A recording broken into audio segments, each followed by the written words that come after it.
SwayamPrabha. Digital India. Educated India.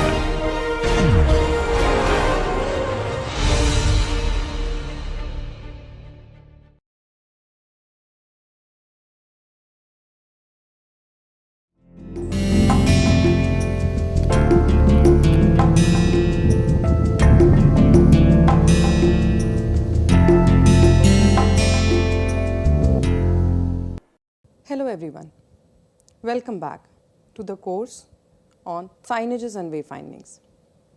In this session, we will be covering our lecture 6, which is on signage design development. Table of content, the points which we will be covering in this session will be how the design development happens. We will be understanding the projects. We will be developing a mood board. We will prioritize the design keywords. We will develop concept. We will also take one example for the complex built environment. We will be going through on how to read the tenant fit out manual and how to make it, and also the fabrication and installation technology. Before we proceed, let's have a small recap of what we have studied till now. We have covered certain topics which includes the basics of signages and wayfinding, the fundamentals, what are these signages and wayfindings. We also gone through the Miller's model of understanding how this overall process can be categorized in 3 categories. We talked about environmental graphic design, the basics and understand the overall process of it.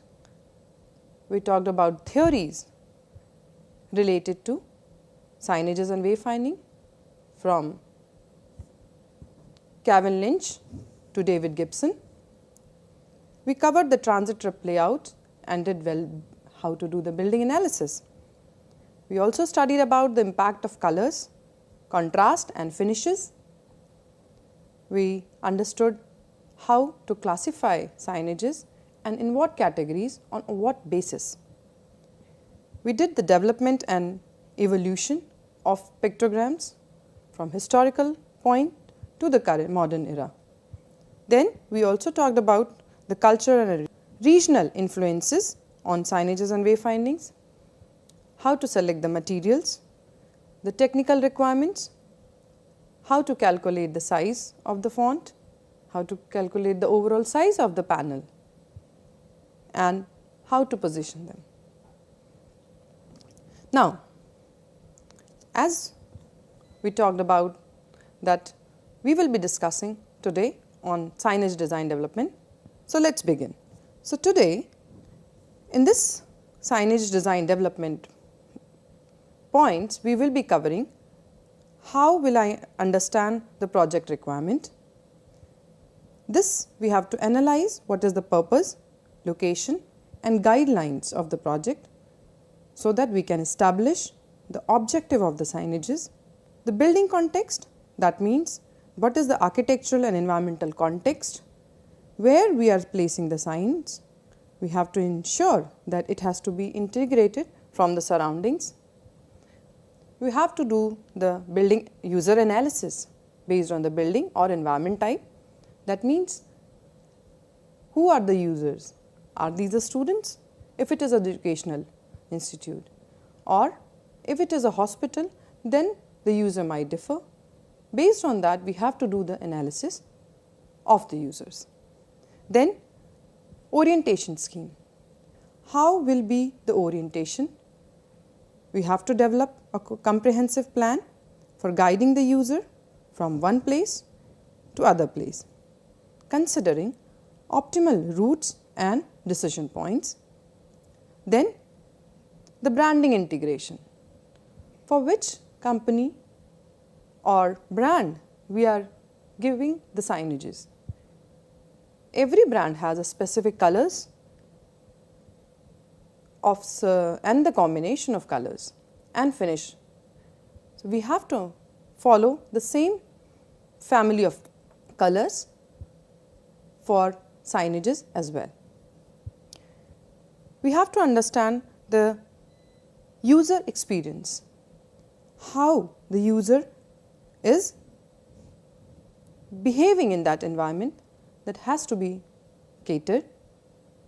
Then we have to develop the signage mood board, that is, how is the overall architecture, what we have to curate the visual integration and design elements to establish the aesthetic directions and mood of the signages. We have to do the ideation so that we can generate the concepts and ideas in the signage design. We also have to explore different visual treatments and approaches. Then design development, review and iterations. We have to develop the chosen concept into detailed designs, incorporating feedbacks from the stakeholders and user to refine the design entirely. Then we have to understand the manufacturing process. So this way we have to do all the things which is very important and related to design development and iteration process. And in the end, we have to finalize the concept and present it to the stakeholders. Now, we proceed with understanding of the project. What needs to be understood when we are getting certain projects? When we receive any project, we have to understand what is the purpose of that project, why that project is built, what it is doing, it is catering to whom. So what is the point of attraction, be it a mysterious building, or we want to only guide the people from one place to other. It is only for directing people, or it is also building a brand identity. Like, am I making it as a logo, or it is just that for guiding the people? Is it not for welcoming feature? For example, in some of the hotels, the reception is one of the place which everybody interacts at the first point. So, making signages behind the reception can act as both. It can be a welcoming feature as well as a brand. Another point, which is whom it is catering to. Who are the visitors? Are these the employers? Are the staff members? Is it the construction worker whom we are designing these signages? Because they also require signages. Then, am I using it for reception? Reception has a different perspective altogether. Then, am I using it for the disabled people? Or disability also includes various ways. Is it for the visual, or is it for the handicap? Then, is it for the owners or the tenants? The places where we have many tenants occupying the same building, then the signages will be entirely different. In this understanding process, we also have to go through the placement. Where am I placing this sign? Is it for indoor or outdoor? The requirement of indoor signages will be entirely different to the outdoor. The distance, that is the decision point, differs in both the cases. The material differs. The outdoor signages have to be very particular, seeing the weather conditions and corrosion. Whereas the indoor signages, we have to take care of only with that it has to be clean and maintained. Whether it is for modern building or it is for heritage building. If I am using it for the heritage building, it has to gel with the overall architecture of the building. Is it within approach? It is advisable that signages has to be in the approach if they are indoor. It helps in cleaning and maintaining the signages. Whereas the outdoor signages it is very difficult to clean them or maintain them on the regular basis. Also, the signages are waterproof or not. If we are using it for the outdoors, it has to be waterproof. Am I using it for one of the pre-existing projects? For example, if I have to do the signages of a building which is very old building and it has pre-existing signages in it, and there are certain objects, so we have to balance them according to the existing signages and a new technology, incorporating in balancing both the signages, so they can be gelled together and should not look like as if this was put later and this is the old one. Similarly, there are other criteria like cost. In some projects, cost play a very important role. The material, deciding of the material, all varies on the cost. When we select the material, it can be vinyl, stone, paper pulp or paper rolls or even many others. We have to understand, if my budget is low, how should we go about to select the materials? If there is no constraints, then we can go for the higher finishing products which is of higher cost. Whereas, if there is a low budget constraint, then we have to select the materials which are of low cost. Then, reducing transportation cost. In some projects, when there is no budget constraints, sometimes we select materials which are very costly and which are not available in the local area. We make them transport from other places. But this adds to the transportation cost and sometimes against the sustainability rules. But when a project has this requirement, we have to do that. Also, we have to select the things, materials, based on the low maintenance. Suppose I am making a city or putting a signage in a very old city where there is hardly any visitor. If we don't receive a good revenue, we definitely will put less money on its maintenance. In that case, maintaining the signage will get the least importance. This makes the signage which becomes in bad condition later, and it will not satisfy its purpose, what it was meant for. Then the manufacturing process. When we do the costing of the and select the material or propose the signages, we have to understand that there is a cost attached to the manufacturing. If we use one material along with other material, their synergy sometimes cost more. So, understanding the overall manufacturing process, it is important to know that when we have more than 2 or 3 materials, how the combination will take place and how this combination or the synergy will cost more. Then we go to the manufacturing process. Manufacturing is one of the major area which is governing the overall cost of the signages. So, when we select the material or signages, what materials we are using, what is the full life cycle of that product or the material which I am using, what are the material collections while we are making the signages, what is the making process of the entire signage, are we working on the material conservation? So, if suppose I am making a signage of steel which has negative and positive. I use the positive part, which is the pictogram, and put it on over the other material.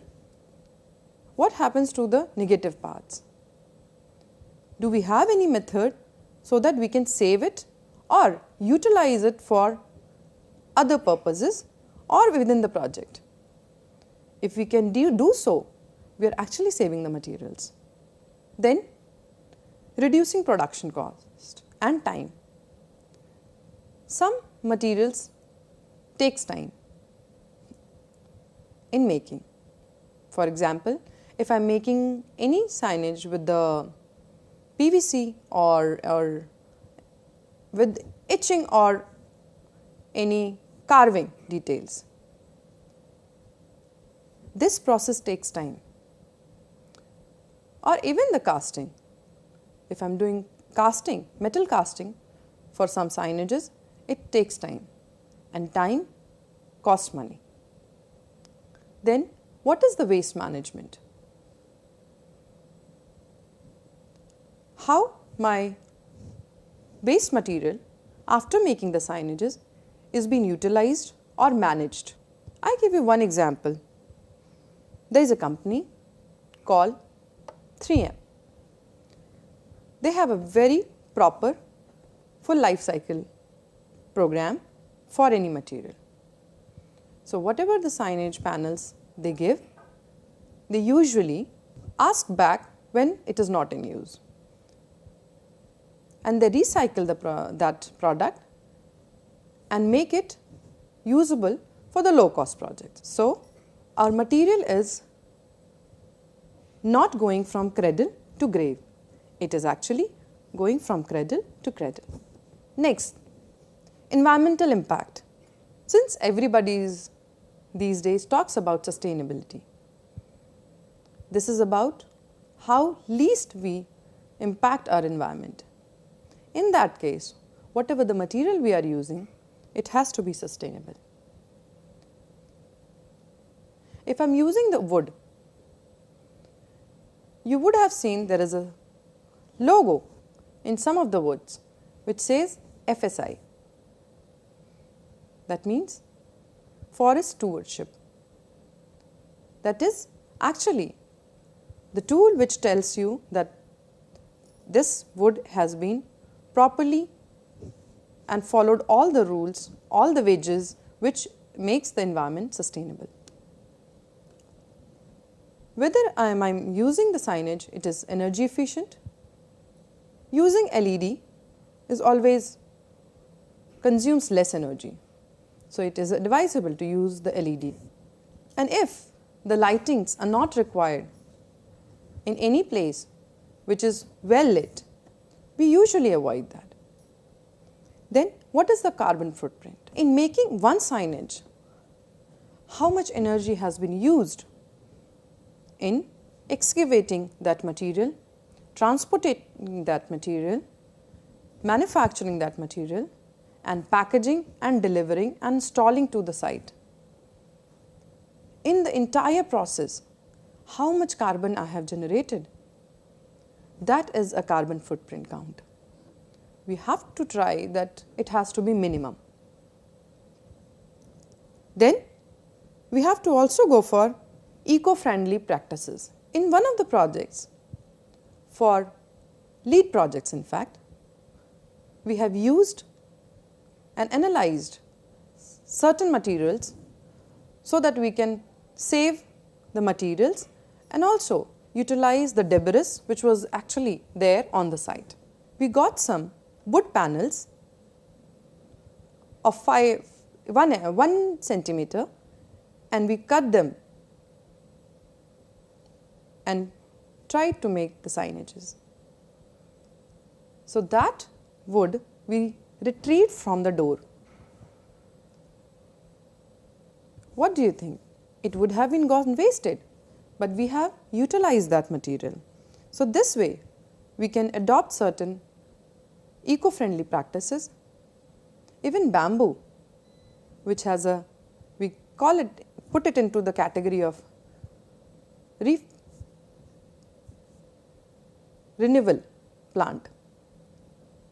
We can use such kind of materials. We also have to see the longevity and durability of sign. Let's take another example. You went to the shop and you asked for two different kind of signages type. One is a bit less costly Suppose that is 500, but it might be durable for 1 year. Whereas there is another signage which costs you around 1000 rupees, but the guarantee for the durability is 6 years. Then if you do the life cycle cost analysis, you will find that the second one is more durable and more sustainable. So this analysis you have to do for all the materials you are choosing to use in signages and wayfindings. Then end of life considerations. We usually emphasize on how we are using the material and how it will be installed. But while selecting the material, how it will end, what will happen when its value will be finished. Is it going to go into debris or landfills, or how it can be recycled? Using metals is a very good option because we can melt them and reuse for other purpose. So these are the things which is very much required for understanding your project. Now, let's go on to how to develop the mood board, which is our next topic. Suppose, we have done certain user analysis, orientation schemes and branding integrations. Also, the user experience. After doing this, we came up with certain keywords, technical words. We have kept it one aside. Now let's understand how this mood board in the signage project is created. Let's take an example of one of the client requested a wayfinding and signage design for a mosque building, which was located in the heart of the city, which is a high volume area project due to its historical importance and significance. They have asked to propose certain signages for it. So in the entire process, we prioritize certain keywords, which is being provided by the client, the project architect, even in some of the drawings it was mentioned. And when client was discussing, he also mentioned the same. So based on these project requirement and the objective, we came out with certain keywords. These keywords are based on the objective, the aim of the project. So this was a mosque project, which actually, since I told you that it is in the heart of the city and historic, so of course it is historical. So if you see each and every word, it has been carefully taken from after the discussion with the client and from the sources of project architect and overall objective of the project. So if you see, it says it has to be for the directing people, type is traditional, it has to be for the visitors who are coming for the prayers or even the VIPs, the low maintenance, the cost effectiveness. They had this project, they had this cost constraint into this. It has to work as a welcoming feature. We are using it for outdoor. It has to be within approach, so that for the maintenance, there is a minimal use of material they are asking for, and it has to be conventional and experimental design. So based on these keywords, we have now to proceed that each keyword has its own weightage. So we have to assign certain weightage to it. Like, we want traditional, we want something which is historical, but cost effectiveness is there. So which factor has more value, or which factor we have to emphasize more? So we have to arrange these all keywords in a hierarchical form based on their weightage. So based on their weightage, we have done this exercise and listed these into this order, which says that these are ones which are on high priority, which is must for a project, and as we move below, if additional things are provided, then it is better. So, this way we received the requirements for my project, that it has to be cost effective, traditional, it has to be welcoming feature and to be used for the visitors, it has to use the local materials, it has to be waterproof and work as a welcoming feature. So, based on this, we go to our next stage, which is how will I picture our design keywords. Since we received the keywords, now get back to the prioritizing these keywords. I am quoting certain examples. It might happen the building or the project you are working, they not fall into this category, but this will give you an idea that how can we give certain words and associate with the requirement of the project. For example, for a royal building, we usually go for an ethnic touch. That means the material selection we are using, it has to have the finish level which gives you an ethnic feel. Signages for the exteriors has to be non-corrosive. If it is exterior, of course, there has to be weather conditions different, it is sunlight, it is rain, many things. That means the word itself tells that it has to be non-corrosive. Then low budget, that means it has to be cost effective. If it is for the hospital, it has to be hygienic and washable or cleanable. We cannot give them the materials which we cannot wash or they are not resistant to water, because due to its porous character, it might be chances that the bacteria can trap inside and can create problem when any other person touches it. Now, toys or a fashion clothes shop, point of attraction is most important, that how you can make certain place or a space which can attract people. For a blind school, it has to be using braille.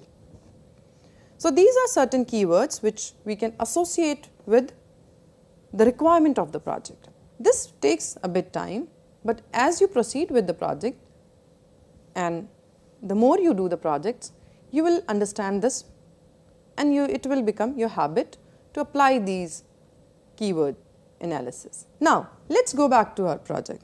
So, what was the project? The project was the mosque building. We had to do the signages for that. Now, as the client said that you have to do ideas, you have to finalize the project and final design, we have gone into the next step, which is idea. So, based on the keyword selection, we have come with certain ideas and put them into different idea racks. We call them as idea racks. So, see, certain ideas have been developed below. These are certain sketches. Out of these, we selected 2 to 3 best ideas and do certain addition and subtraction, so that it can improve and we can come with the better option. So, let us see how it has proceeded. So, for the concept development stage, we came up with this final selection, you can say, after doing the ideation and selecting, that this is the main signage which will be installed at front of the gate, which has 2 different material, this as a granite and this is a sandstone. And these are the letters which is pin mounted metal letters, so that there is no problem of weather conditions and it can be cleaned very easily, or the maintenance is not that much required. Sandstone is used because the project has used in most of the spaces the sandstone and granite. So, to gel with the overall language of the mosque, we have used these 2 materials. And since this part is hardly visible to the people, we have not used any write up on this part. Of course, that level is very low. It is not coming into our eye level, right? So now, when we try to calculate the material cost, it goes beyond the budget. So we thought that how can we utilize and how can we change that? So we thought granite is bit costly, so let's remove that. But when we removed it, we realize the single slab of a sandstone is again a costly affair. To cope up with this, we thought let's come up with certain innovative thing, that why not to use the lowest cost material, which is concrete, which is available at the site. So we thought let's do a casting through only concrete. So we thought that let's make a frame and do the reinforcement in this inside, and we will do the casting of this slab, and later we will put these metal words, maybe in contrasting color of white. But if we see this, it is not going or not even any near to the traditional type. So now we received the idea of the cost effectiveness, but we are way away from the architecture and the similarity or matching traditional type for this. So then we thought why not to give the pigmentation to these concrete which similar to what the building has. So we give two different pigmentation, which is in sandstone color and the grey original color of the concrete to it, and we have this done a very interesting thing of casting taken an acrylic, and this is a jali pattern which we have used in our jali of the mosque. So we have taken out this pattern and thought to implement it in the base of this signage, because here anyways we are not using any words. So this will act as a branding of that overall project. We also thought since this is one type of a signage, we have to develop the family of the signage, so the negative part can be used any further. So we can utilize both positive and negative both. So in this way, this was the one which was finalized. See what materials it came in final this thing. So this is how the metal text looks like. Then this is the acrylic which has this white acrylic above it, so that the casting wise there should not be developing any bubbles, and after the casting it looks something like this. So this acrylic pattern will be in the concrete, but it is nothing like, it will if we would have made the pattern or painted the pattern, it might be a chance that after certain wash or certain cleaning, that pattern would have been erased. But since it has been casted, this is long lasting. So this is the one method of developing a concept for one of the project. We have many examples. We have quoted just one of them. Now, try to understand what happens if it's a complex project. For any complex project, designing simple a signage does not solve a purpose. Let's take an example of a stadium building. Stadium itself is a complex architecture, but we thought let you understand that how the overall complexity increases as the project is of complex nature. So, see this plan, you can see that the spectators entry, disabled entry, spectators exit, the field entry with the bus, the players entry and the visitor entry. There is a clear demarcation of what vehicle or what person will enter from which side, and managing entry and exit becomes very important because you have to manage with the crowds. So, signage plays a very important role, especially for this kind of buildings. So, now from the planning point of view, if you see, understand the plan, that these are the direct path to enter into the stadium's field, which actually for the service purposes also and fire and life safety purposes as well as emergency like first aid purposes also.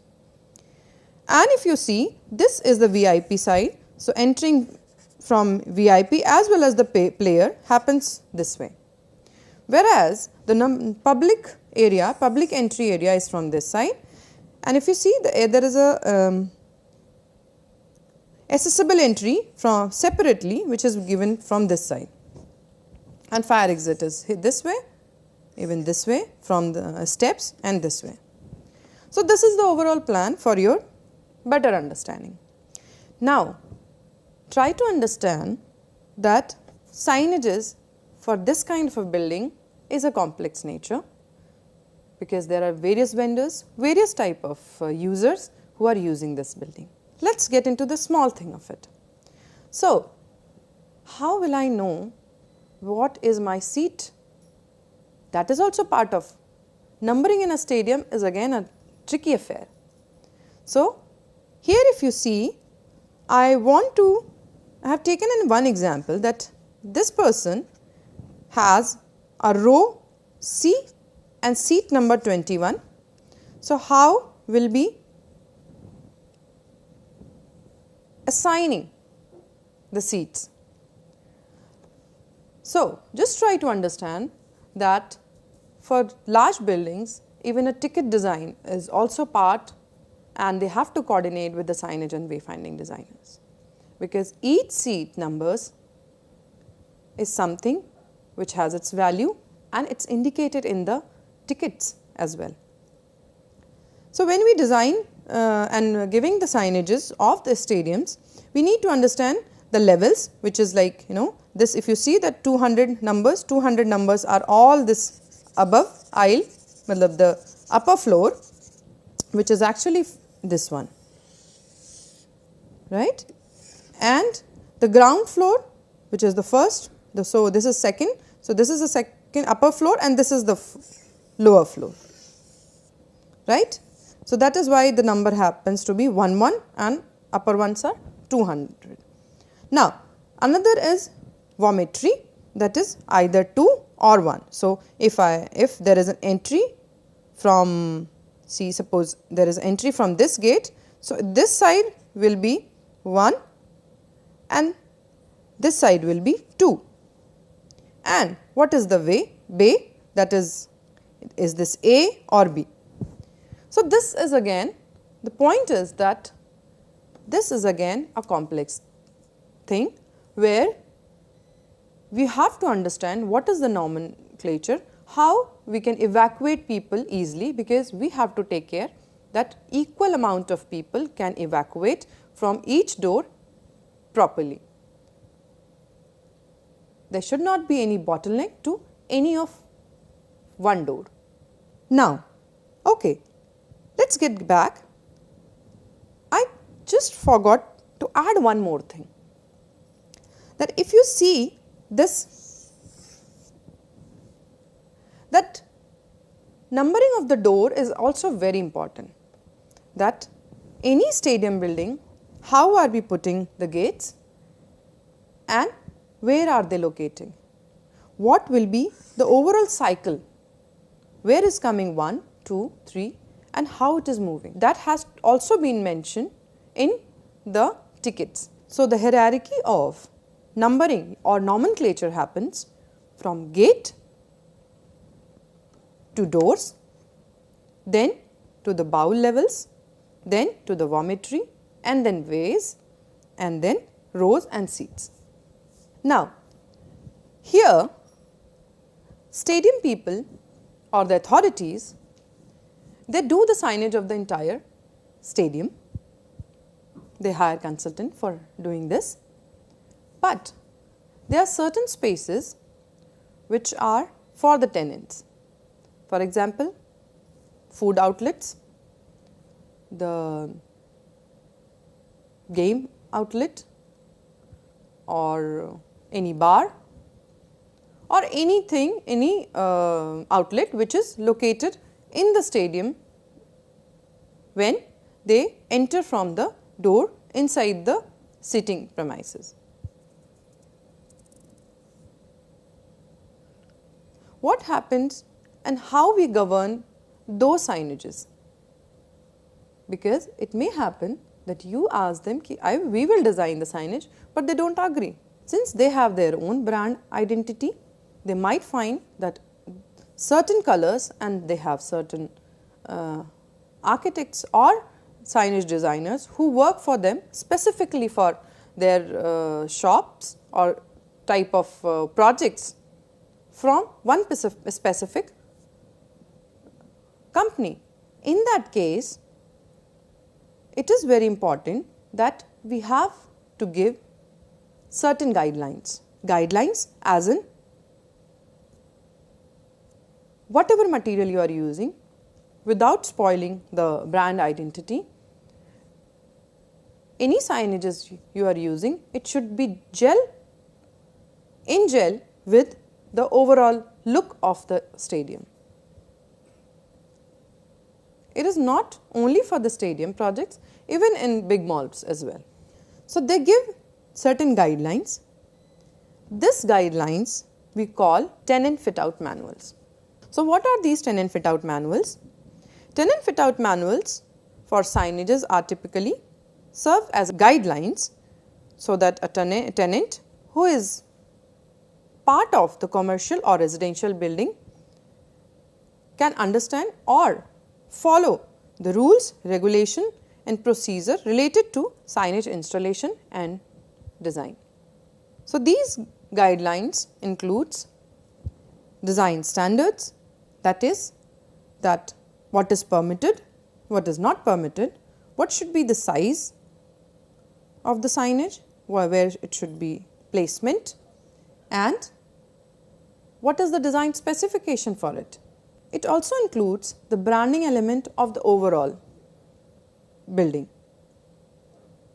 We have to maintain the visual consistency within the building. In installation procedure, there has to be followed step-by-step instruction for installation of signage, including recommended contractor and even vendors, so that they can take help in sizes and color of the vendors who has done the overall project of this stadium building. The approval process. In this tenant fit out manual, it mentions all the guidelines. After that, they have to take certain approvals, which is when they install the signages, before that they have to talk to the building management or relevant authorities and submit the proposals that okay, this is the proposal, this is the way we are going to design, is this okay? So, this is called the approval process. After getting okay from them, they also have to mention how these will be maintained. What will be the overall maintenance? Then compliance and regulations.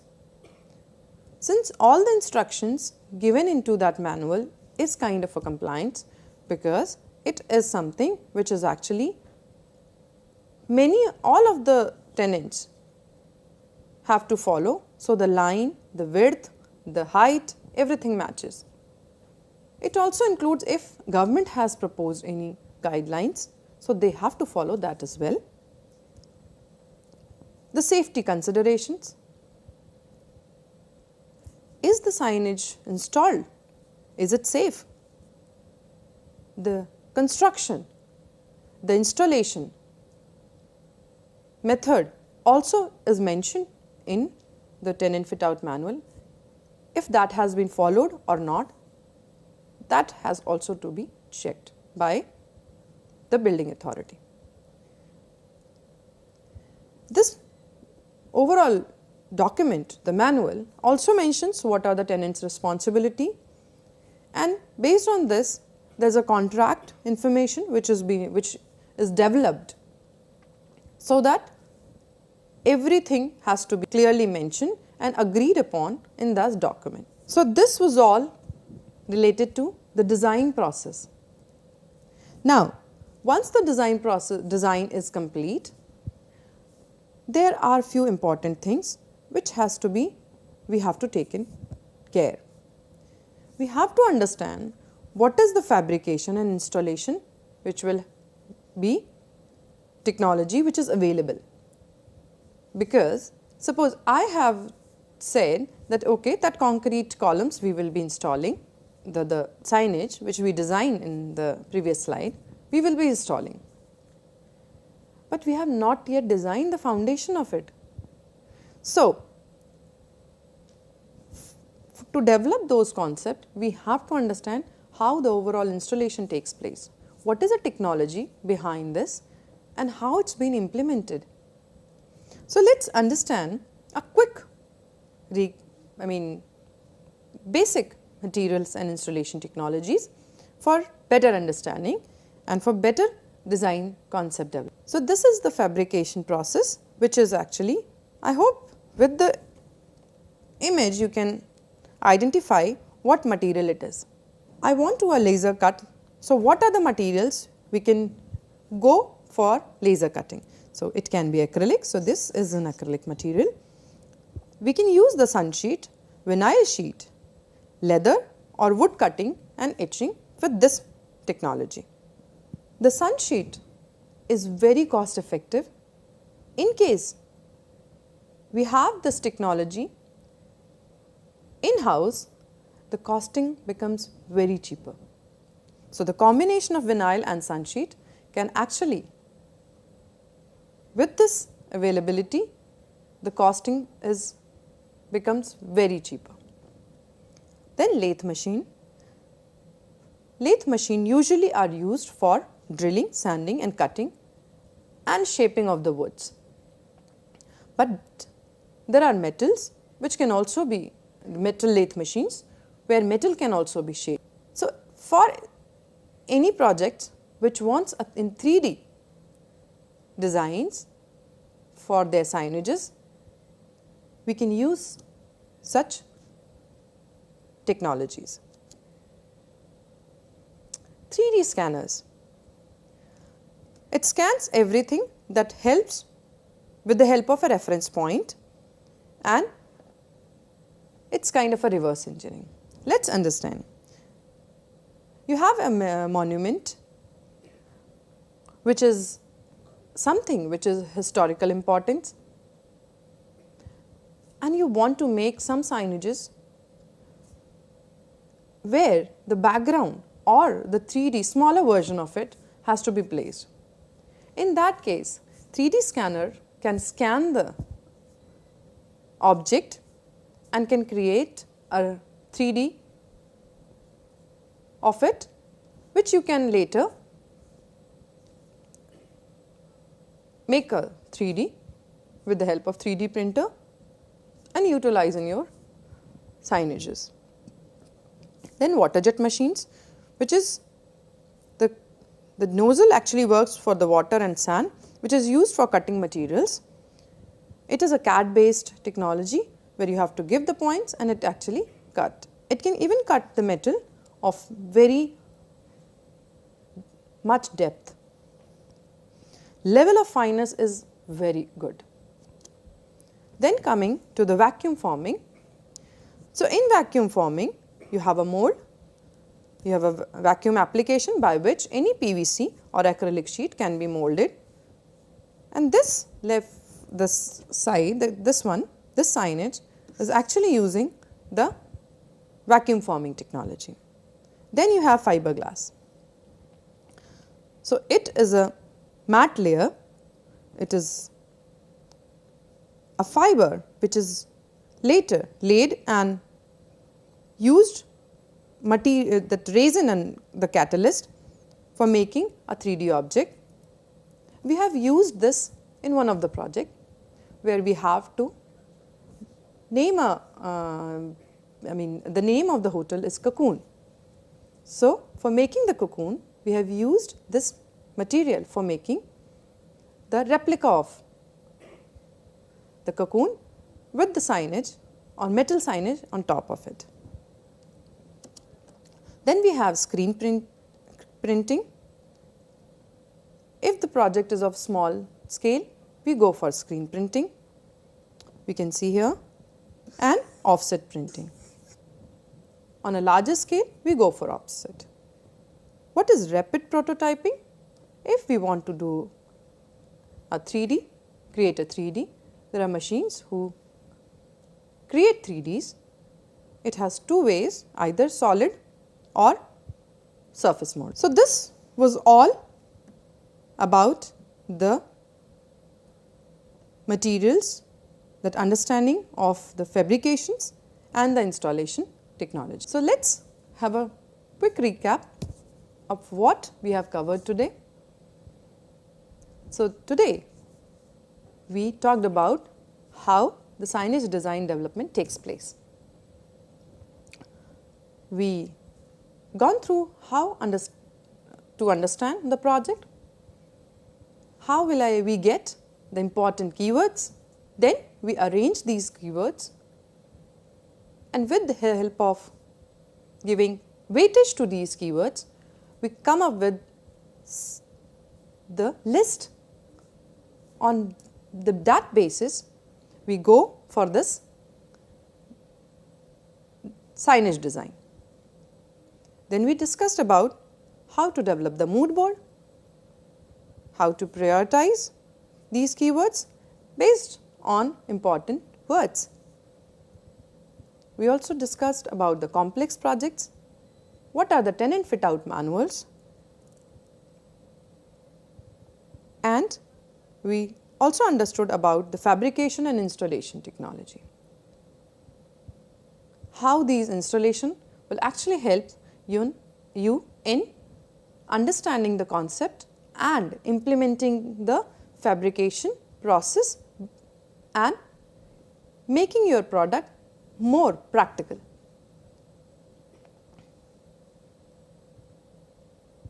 So, this is it for this session. I hope this is something which is addition to your existing knowledge. Thank you.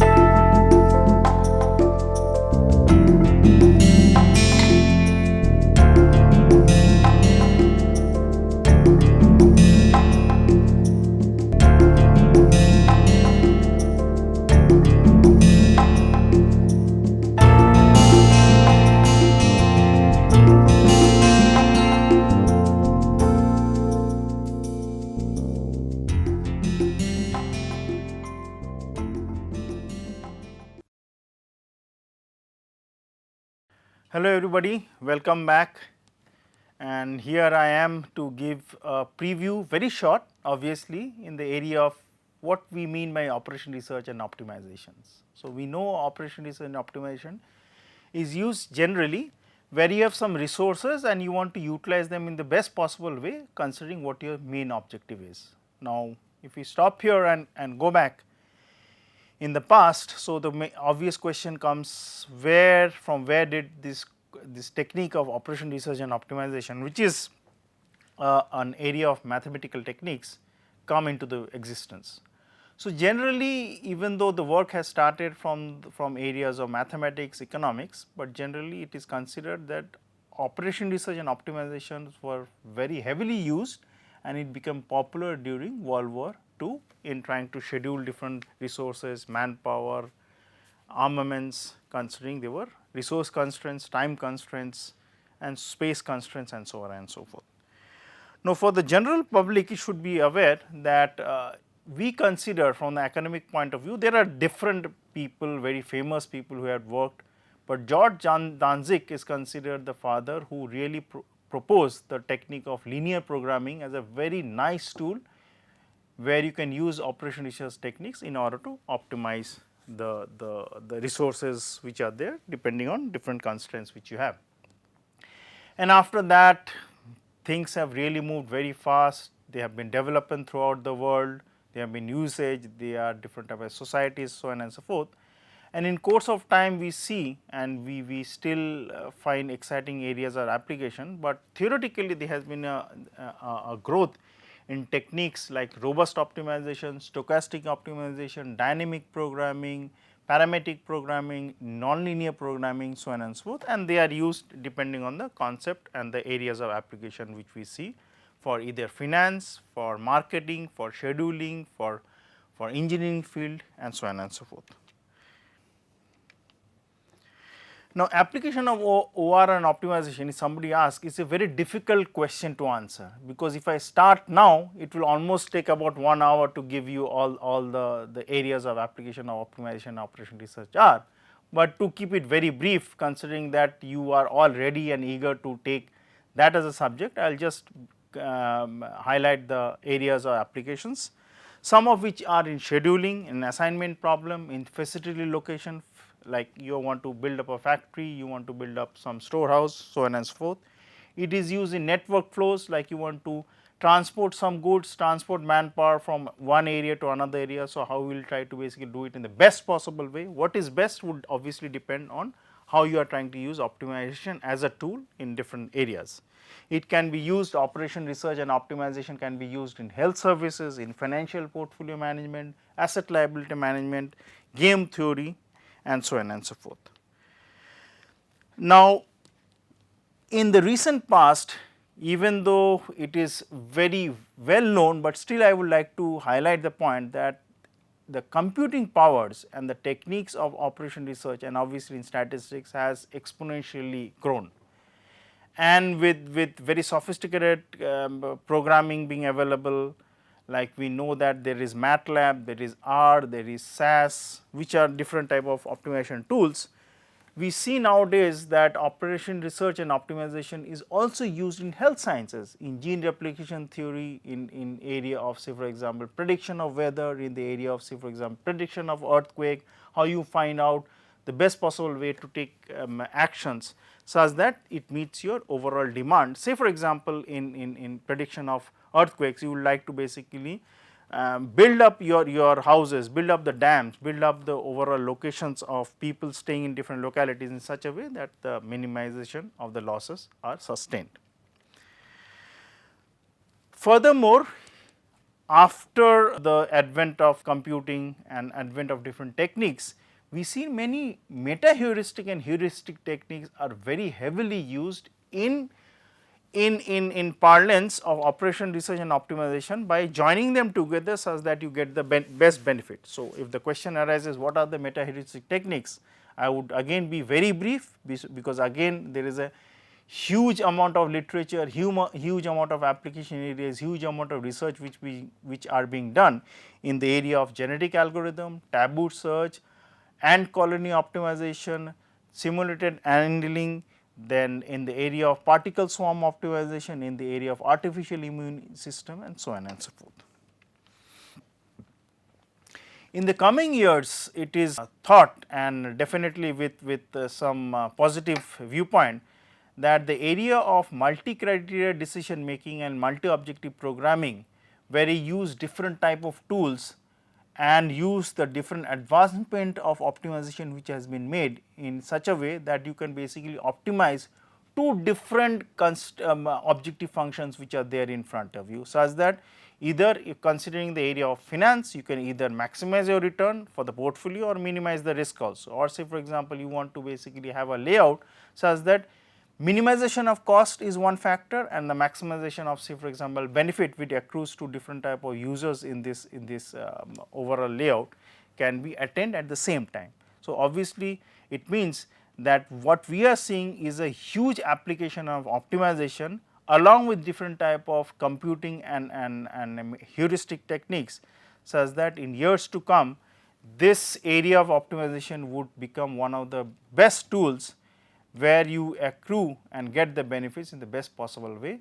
And I am sure that the students or the participants who will take this course will find it an exciting add on to their CVs and to their curriculum vitae, such that they can understand the techniques, how they can be used in the best possible practical sense. Thank you.